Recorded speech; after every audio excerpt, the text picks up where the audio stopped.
नमस्कार, भारत होम्योपैथी के YouTube channel पर आपका स्वागत है। अगर आप सोराइसिस के पेशेंट हैं और आपका सोराइसिस रिकवर हो गया है तो ये वीडियो आपके लिए बहुत खास है, क्योंकि कई बार देखा जाता है पेशेंट्स का सोराइसिस ठीक हो जाता है लेकिन उसके बाद वो दोबारा एग्रीवेट हो जाता है और ज़्यादा बुरे तरीके से बढ़ने लगता है और इसकी वजह से उनको बहुत ज़्यादा इचिंगनेस की प्रॉब्लम को फेस करना पड़ता है और बहुत ज़्यादा एम्बेरसमेंट भी होती है उन्हें।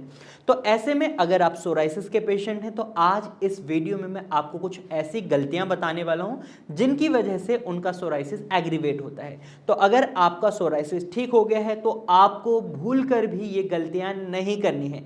कौन सी हैं ये गलतियां, चलिए जानते हैं। सबसे पहले आपको अल्कोहल के कंजप्शन को बिल्कुल अवॉइड करना है। अगर आपका सोराइसिस ठीक हो गया है तो इसका मतलब ये नहीं है कि आप अल्कोहल का इंटेक दोबारा से शुरू कर सकते हैं, क्योंकि सोराइसिस एक ऑटो इम्यून डिसऑर्डर है। यानी जब आपका इम्यूनिटी सिस्टम आपके स्किन सेल्स को डैमेज पहुंचाता है तो इसकी वजह से आपको सोराइसिस फेस करना पड़ता है। और जब भी आप किसी भी ऑटो इम्यून डिसऑर्डर को फेस कर रहे होते हैं तो इसका मतलब ये होता है कि आपको लाइफ टाइम तक इन चीज़ों को फॉलो करना होगा, क्योंकि अल्कोहल पीने की वजह से आपके लीवर पर भी प्रेशर पड़ता है, आपके शरीर में टॉक्सिन्स की अमाउंट बढ़ती है और इसके साथ साथ अल्कोहल आपके सोराइसिस को एग्रीवेट करता है, उसका एक ट्रिगर पॉइंट बन सकता है। तो आपको अल्कोहल का कंजप्शन बिल्कुल नहीं करना है।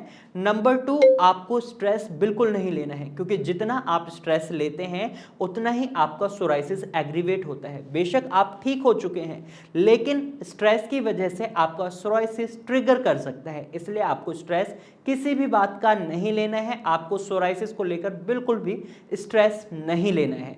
नंबर 3, आपको नॉनवेज डाइट को बिल्कुल अवॉइड करना है। खासकर आपको रेड मीट नहीं खाना है, आपको मटन नहीं खाना है, आपको चिकन नहीं खाना है। आप फिश खा सकते हैं लेकिन वो भी वीक में या मंथ में सिर्फ और सिर्फ एक बार लिमिटेड अमाउंट में।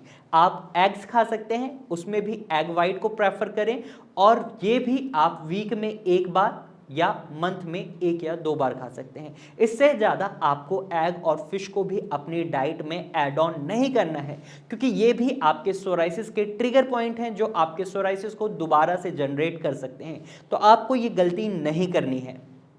फोर्थ पॉइंट, आपको क्या करना है, आपको packed food item, cold drinks और प्रोसेस्ड फूड, जंक फूड को बिल्कुल अवॉइड करना है, क्योंकि अगर आप इन पर टोटली डिपेंडेंट हो जाते हैं सोराइसिस ठीक होने के बाद तो आपका सोराइसिस एग्रीवेट होने के बहुत ज़्यादा चांसेस होते हैं, क्योंकि ये चीज़ें अनहाइजीनिक भी होती हैं और कुछ चीज़ें बहुत ज़्यादा प्रोसेस्ड होती हैं जिनके अंदर प्रिजर्वेटिव्स का इस्तेमाल होता है, जो आपकी स्किन के लिए भी सही नहीं है, आपकी बॉडी के लिए भी सही नहीं है, जिसकी वजह से आपका सोराइसिस एग्रीवेट हो सकता है। अगर आप वीक में एक बार या दो बार चिप्स को स्नैक्स के रूप में खा रहे हैं या किसी भी पैक्ड फूड आइटम को स्नैक्स के रूप में खा रहे हैं तो ठीक है, लेकिन अगर आप इसको डे टू डे एक्टिविटीज में इंक्लूड कर लेते हैं, अपनी हैबिट बना लेते हैं और डेली बेसिस पर आप पैक्ड आइटम खा रहे हैं, प्रोसेस्ड फूड खा रहे हैं, जंक फूड खा रहे हैं, तो इसकी वजह से आपका सोराइसिस दोबारा जनरेट हो सकता है। तो आपको ये गलती बिल्कुल नहीं करनी है। आपको प्रोसेस्ड फूड, पैक्ड फूड और जंक फूड को बिल्कुल अवॉइड करना है।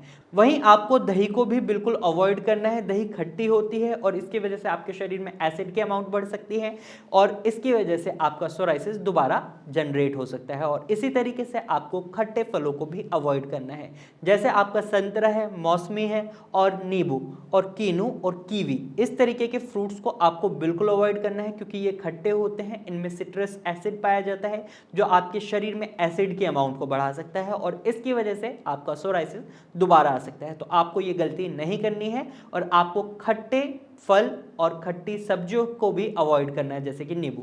आप हरी सब्जियां और फ्रेश वेजिटेबल्स और फ्रेश फ्रूट्स खा सकते हैं, रोटी खा सकते हैं, उनमें आपको कोई भी कॉम्प्लिकेशंस को फेस करने की ज़रूरत नहीं है, आप उन्हें नॉर्मल खा सकते हैं। और इसी के साथ साथ अगर आप जिम ज्वाइन करना चाहते हैं, आप जिम करते हैं, तो आपको एक बात का खास ध्यान रखना है, आपको ज़्यादा हैवी एक्सरसाइजेज नहीं करनी है, आपको अपनी स्वेटिंग को भी मेंटेन रखने की कोशिश करनी है, आपको टॉवल को जरूर यूज़ करना है अपनी स्वेटिंग को साफ करने के लिए। और इसके साथ साथ आप जिम जब भी करते हैं तो आप पैक्ड प्रोटीन बिल्कुल ना लें। आप कोशिश करें आप नॉर्मल डाइट के थ्रू प्रोटीन की रिक्वायरमेंट को फुलफिल करें और आप नट्स वगैरह को भी उस समय थोड़ा सा अवॉइड करें, क्योंकि इसकी वजह से आपका सोराइसिस एग्रीवेट हो सकता है। आप वॉलनट खा सकते हैं, ये आपके लिए अच्छा रहेगा। मुझे उम्मीद है आपको ये समझ आया होगा कि आप अगर ये गलतियां करते हैं तो इनकी वजह से आपका सोराइसिस दोबारा बन सकता है।